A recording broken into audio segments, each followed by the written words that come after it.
संदीप ने अपनी माँ के कहने पर गांव में शादी कर ली थी। लड़की का नाम था सुनीता।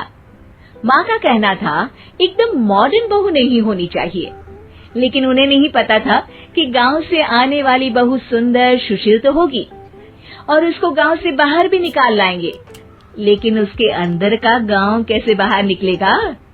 शादी के कुछ दिन बाद, माँ टिफिन तो देना जरा। बेटा अब तो स्कूल नहीं ऑफिस जाता है, माँ से नहीं अपनी बीवी से टिफिन मांगा कर। ओके माँ। सुनीता टिफिन ले आओ। एक किलो टिफिन, इसके अंदर पिस्ता डाल दिया है। पिस्ता? पिस्ता क्यों? सास जी ने बोला था ना कि आपको पिस्ता बहुत पसंद है। ओहो, मैंने पिस्ता नहीं पास्ता बोला था, पास्ता। पास्ता? कहीं होता है पास्ता? अरे बेटी तू रहने दे, मैं बना दूंगी। अच्छा किया कि पाव भाजी बनाने का नहीं बोला, वरना किसी के पाव बना देती है। सुनीता को बुरा लगता है, लेकिन उसकी नादान हरकतें कम नहीं होती। ऐसे ही एक दिन, अरे तुमने ये क्या लगाया है? अरे आप वो फूस फूस करके लगाते हैं ना, वही। डियो? का दियो? किसको दियो? अरे वही ना जिससे खुशबू आती है। हाँ हाँ सही पकड़े हैं। अच्छा लेकर तो आना। कौन सा डियो लगाया तुमने? अभी लेकर आते हैं जी। संदीप की बात मानकर सुनीता अंदर से खुशबू वाला फुसफुस लेकर आती है। ओएमजी! ओएमजी मतलब ओ माय गणेश ना। अरे ओएमजी छोड़ो, ये खुशबू वाला फुसफुस की बात कर रही थी तुम? हाँ इसी की, फिर से सही पकड़े हैं। अरे देवी, लेकिन आप सही नहीं पकड़े हैं, ये डियो नहीं है। डियो नहीं है तो क्या लियो है? अरे ये रूम फ्रेशनर है, जिसको कमरे में छिड़कते हैं, खुद पर नहीं। कोई बात नहीं, माँ कहती थी आत्मा किराएदार है, शरीर एक किराए का कर्म। हम शरीर पे ये डाल लिए तो क्या फर्क पड़ जाएगा। अरे बहू, ओ बहू, मेरे लिए फल तो लिया, फिर मैं बाजार जाऊंगी। सुनीता अपनी सास के लिए फल लेकर आती है। अरे बेटा, पपीता, तरबूज और सेब फल ऐसे कैसे खा लूं? काट कर तो लिया। माँ जी, मेरे गांव में तो खेत से उठा के सीधा खा लेते हैं। अरे ये तेरा गांव नहीं है ना।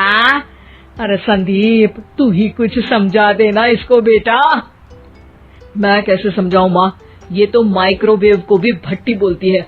कल मैंने बोला हाय कैसी हो, तो बोलती है किसी को हाय नहीं लगानी चाहिए। अरे सुनीता, तेरा क्या होगा? अभी तो कैसे बताऊं माँ जी, अभी हम कुछ करेंगे फिर पता चलेगा क्या होगा, लड़का या लड़की। हे भगवान, कहाँ से आ गई ये? रामपुर से जी, आप ही तो लेकर आए थे मुझे। अरे मुझे माफ कर दो। पहले कोई गलती तो करिए जी, आपकी तो सारी गलती माफ कर देंगे हम। हाँ अरे बहू, मेरी बात सुन। फल यानी कि फ्रूट जब भी लाए ना तो काट कर लाना, ठीक है?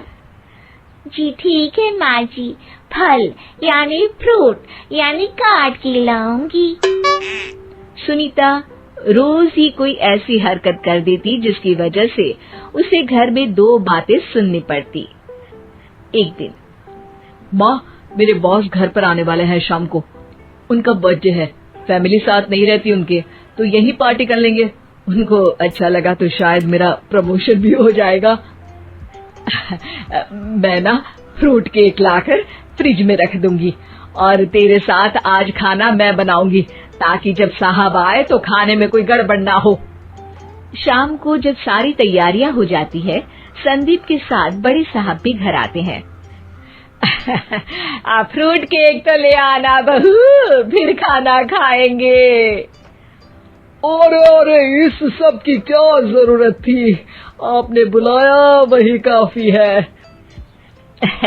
सर, आपका परिवार शहर में नहीं है तो हम ही आपके परिवार जैसे हैं सर।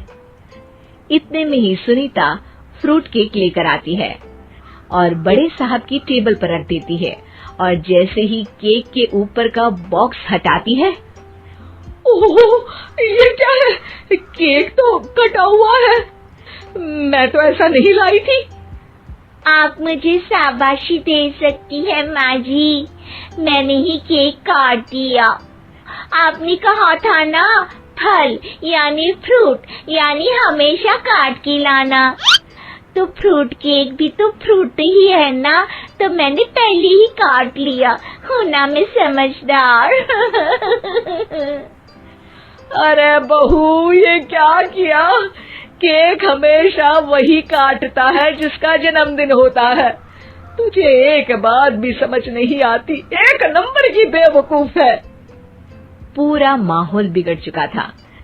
संदीप को लगने लगा था कि साहब उसे प्रमोशन तो दूर की बात है, कहीं डिमोशन ना दे दे, लेकिन साहब बीच में ही बोल पड़ते हैं। अरे कोई बात